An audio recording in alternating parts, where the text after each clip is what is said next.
A todos los oyentes, una vez más, con ustedes en nuestras píldoras que acostumbramos a hacer en nuestro espacio del noticiero, relacionadas con el tema actual, sobre todo el aspecto académico jurídico de las repercusiones que ha tenido cada una de la evolución de esta pandemia en el país, de la cuarentena que se ha decretado en el país, como también el decreto de emergencia o el estado de excepción decretada por el presidente de la República.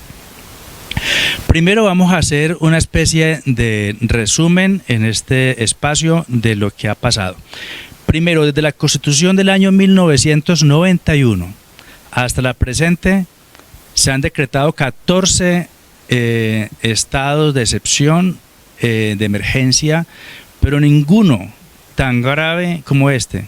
Algunos estados de excepción, de esos 14 que se han dictado desde la Constitución de 1991 hasta el momento presente, todos han sido focalizados a algunas áreas del gobierno nacional, pero solamente este involucra todas las áreas de gobernabilidad, lo que implica que esto sea algo realmente excepcional.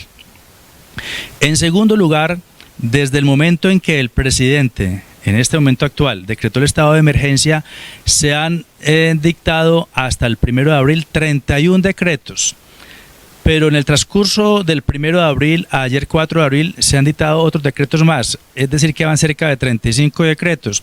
Ayer se dictó un decreto relacionado con el subsidio de los servicios públicos y en materia económica el gobierno ha autorizado el desembolso de auxilios por cerca de 15 billones de pesos.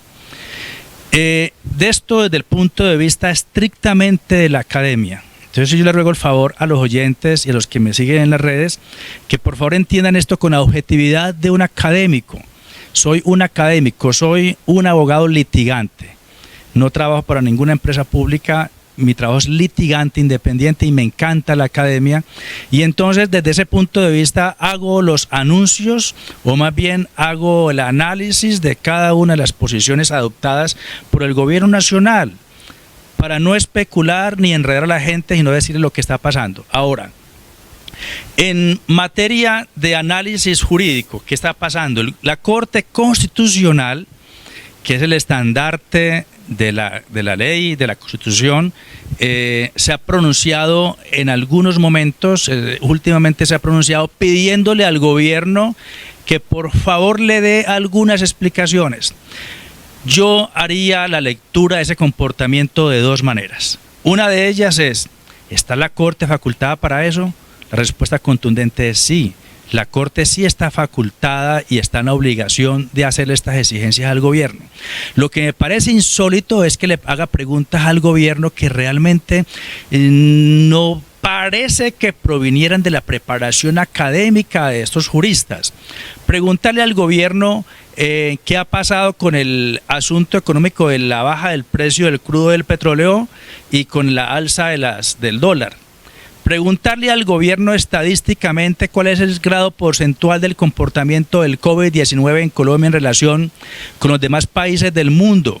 Asunto bastante dificultoso porque ya el gobierno se ha pronunciado, implicaría 5 o 6 meses para determinar este asunto, cómo es realmente el comportamiento del COVID y que esto depende de otros asuntos. Preguntarle al gobierno cuál es el comportamiento sobre la vacuna. ¿Cómo se va a implementar? Cuando la vacuna todavía no se ha descubierto, o digámoslo así, algunos científicos dicen que sí se descubrió la vacuna ya y debe ya existir la vacuna, pero que no se puede empezar a usar en humanos porque tiene que hacerse una fase experimental que dura 12 meses. Es decir, que la vacuna sí existe, pero el experimento que lo autorizan los científicos o la Organización Mundial de la Salud no ha permitido que en Colombia ni en ningún país del mundo se implemente de manera oficial.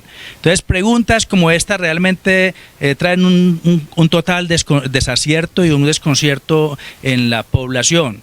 Ahora, en cuanto a las medidas que el gobierno ha adoptado, son medidas que tienen el riesgo de que se caigan. Ojalá no se caigan. Y una de las situaciones que hacen y el temor del gobierno a que se caigan las medidas adoptadas es que algunas de ellas han sido adoptadas de forma virtual, es decir, en sesiones virtuales.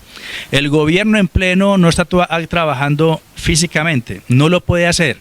Está trabajando virtualmente, como lo está haciendo la Corte Constitucional y las altas cortes de Colombia. En Colombia tenemos la Corte Suprema de Justicia, tenemos el Consejo de Estado, tenemos la Corte Constitucional y tenemos ahora la Transicional de la Paz. Estas corporaciones, así se les llama, estas corporaciones están trabajando de manera virtual, no pueden reunirse físicamente, entonces se cree ahí el temor de que se puedan caer estos decretos en virtud de que lo están haciendo de forma virtual y no lo hacen físicamente. Y hay otro control, que es un control posterior, que lo hace el Congreso de la República, que lo que hace es aprobar o ratificar los decretos que ha dictado el gobierno.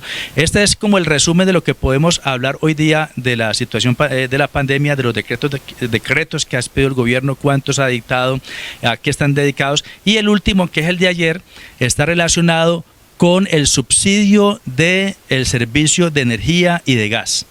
Ha dicho el gobierno a través del decreto de ayer, creo que es el 2457, bueno, el número no es lo exacto, pero lo que sé es que ayer, 4 de abril, el gobierno dictó un decreto en el cual manifiesta que se permite el subsidio de la energía y del gas domiciliario que se haga por redes, para que la factura de este servicio se transfiera o se difiera más bien a 36 meses, estratos 1, 2 y 3.